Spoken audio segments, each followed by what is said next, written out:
Hey guys, welcome to another dynamics video. Today I'm going to be solving a question where a block sits on an inclined plane and is connected through a pulley system to another block that is hanging off the plane. And the question is asking us what friction force acts on the block that's sitting on the plane. So feel free to pause the video and try to solve it for yourself, and then come back when you've finished. Okay, so the first thing that's going to help us solve this question is to figure out if there's static friction or kinetic friction acting on the blocks. And to do that, we have to figure out if these blocks are going to accelerate or not accelerate. So let's look at the forces acting on each block and try to decipher what's going to happen. So on 10 kilogram block, it's pretty simple. There's a tension force upwards and the force of gravity downwards. And on the 20 kilogram block, I'll write 10 kilograms here for clarity, and the 20 kilogram block is going to be the same tension force upwards. There's going to be a vector of its force of gravity downwards, and I don't know which one's bigger, so I'll just draw them in arbitrary sizes. And there's also going to be a frictional force, and I don't know if this friction force is going to go upwards or downwards, so we'll kind of draw it with a dotted line. The frictional force. So either upwards or downwards, we don't know. So, to figure out which direction the blocks are going to move, or if they're going to move at all, let's try to figure out what would happen if the blocks were to move a certain direction. So let's start with, let's see what will happen if the blocks are going to move down the ramp. So, if the blocks move down the ramp, that means that this 10 kilogram block is going to move upwards, which means that this tension force has to be at least as big as the force of gravity, because this 10 kilogram block has to go upward. The upwards force has to be more than the downwards force. And it also means that this force of friction is going to be upwards as well, because the blocks are going to be sliding down the ramp, and the force of friction is going to go against that motion. So let's see if that's possible. So, if the blocks were to go down the ramp, this force of gravity downwards on the 20 kilogram block, which is equal to 20 times 9.8 times sine of 40, must be greater than the upwards forces. So the force of friction, which is going to be 20 times 9.8 times cosine 40 times 0.4, plus the tension force, which is 10 times 9.8. Now you might be asking why I'm using 10 times 9.8 for the tension force. Well, when I said that the tension force has to be greater than the force of gravity. Well, 10 times 9.8, or the force of gravity, is the minimum the tension force can be. So if this is still not bigger than the minimum that the tension force can be, then we know that there's no possible way that the blocks are going to go down the ramp.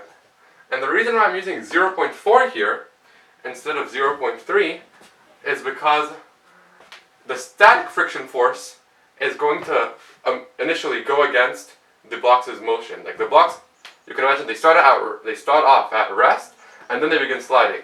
So if this downwards gravity force can't overcome the static friction, the blocks aren't going to move at all. And when we calculate this out, we get 126 on the left side and 158 on the right side. So this is not true. I did this badly. It's not true. And the blocks are not going to go down the ramp. So now let's do a similar thing to see if the blocks are going to go up the ramp. Well, we know that the force of gravity has to be bigger than the tension force. So the biggest the tension force can be, and I'm going to look at the forces on this block again. The biggest the tension force can be is the force of gravity.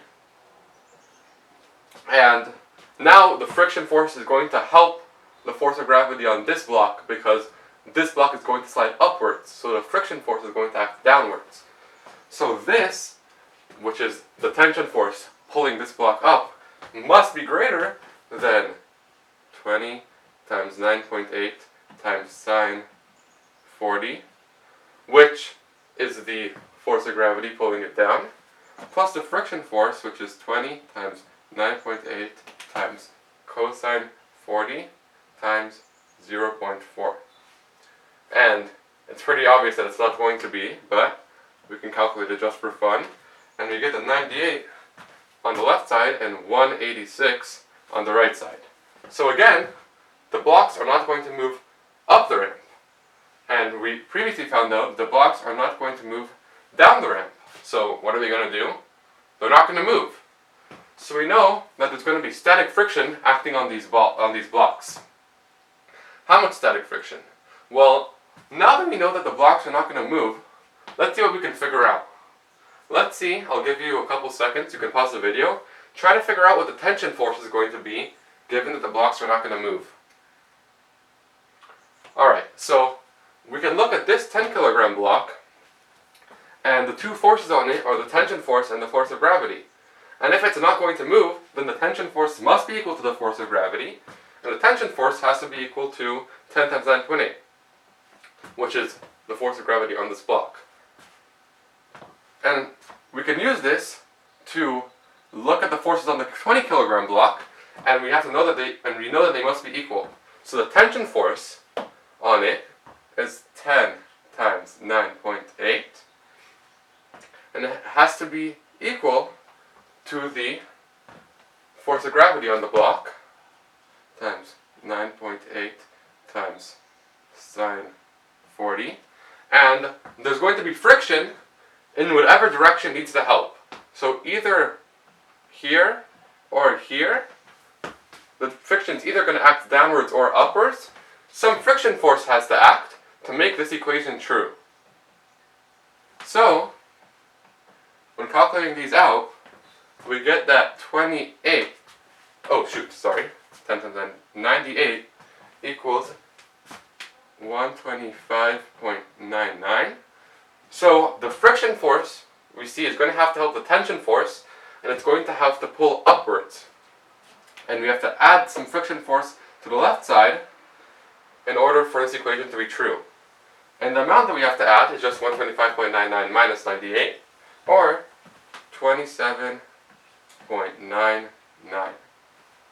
Okay, now, why is it 27.99 and not the friction force that we used here? Well, this is the maximum the friction force can be. But the friction force, static friction, is not always going to be the maximum it can be. It's going to be just what it needs to be for that this block does not move. And that's 27.99 newtons. And the question also asks for the direction. And that's going to be up the ramp, right? We saw that it helps tension go up the ramp.